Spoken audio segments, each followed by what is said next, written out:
Car crash-related deaths are on the rise. The National Safety Council found they're up 14% in the first half of 2015 compared to the first half of last year. More than 18,000 people have lost their lives in car accidents this year. The group says the increase may be due to more people driving since gas prices have fallen and more drivers being distracted by cell phones and other devices. Babies have been called bundles of joy, but a new study shows the transition to parenthood may not be so joyful. German researchers asked 20,000 couples to rate their happiness on a 10-point scale both before and after childbirth.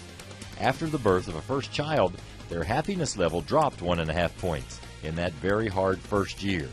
That drop is greater than the 1-point drop after the death of a partner and 3 times greater than the drop in happiness following divorce. Inmates of a Costa Rican prison are getting more creative when it comes to sneaking drugs into the facility.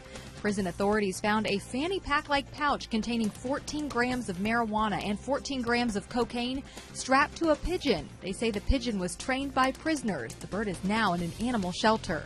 Renters are waiting longer to buy their own homes. Real estate firm Zillow did an analysis that found first-time home buyers rent for 6 years before buying a home.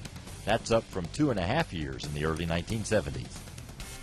The first week of school is always the hardest to get your kids out of bed in the morning, unless you do this.